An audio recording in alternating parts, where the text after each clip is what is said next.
আসসালামু আলাইকুম। সবাই কেমন আছেন? আশা করছি সবাই ভালো আছেন। আলহামদুলিল্লাহ আমিও ভালো আছি। আজকে আপনাদের আমি বুটের ডাল দিয়ে মুরগির মাংস রান্না করে দেখাবো। আশা করছি আমার ভিডিওটি আপনাদের ভালো লাগবে। ভালো লাগলে পুরো ভিডিওটি দেখার অনুরোধ করা হলো। আমি এখানে বুটের ডালটাকে রাতে ভিজিয়ে রেখেছি। এখন আমি একটা প্যানে রেগুলার রান্নার তেল দিয়ে দিয়েছি।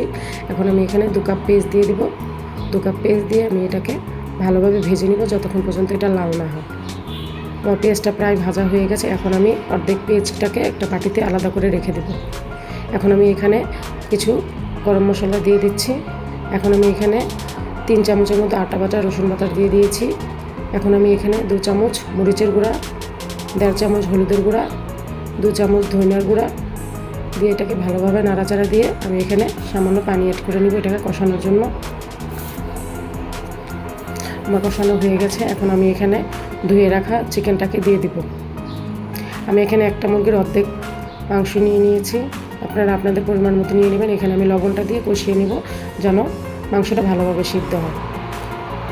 আমি এখানে ঢেকে দিয়েছি। ঢেকে এটাকে আমি 5-10 মিনিট কষিয়ে নিয়েছি। আমার মাংসটা প্রায় কষানো হয়ে গেছে। এখন আমি ভিজিয়ে রাখা বুটের ডালটাকে এখানে দিয়ে দিব। দিয়ে আমি এটাকে ভালোভাবে নাড়াচাড়া দিয়ে নেব।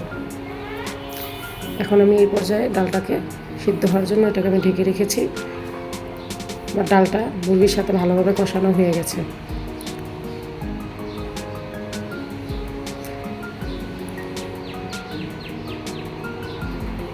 আমার ডালটা প্রায় কষানো হয়ে গেছে।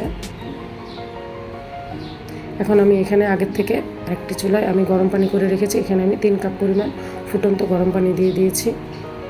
আপনারাও চেষ্টা করবেন গরম পানিটা ব্যবহার করার জন্য, তাহলে সিদ্ধটা খুব সুন্দরভাবে হবে। এখানে আমি 4-5টা কাঁচামরিচ দিয়ে দিয়েছি। এখন আমি এটাকে অল্প আঁচে আধা ঘন্টার জন্য সিদ্ধ হওয়ার জন্য দিয়ে দিয়েছিলাম। আমার রান্নাটা প্রায় হয়ে গেছে। আমার বুটের ডালটা সিদ্ধ হয়ে গেছে। আমি যেভাবে রান্না করেছি এভাবে রান্না করলে আপনাদের রান্নাটা একদম পারফেক্ট হবে। আমি এখানে ভেজে রাখা পেঁয়াজগুলোকে দিয়ে দিয়েছি।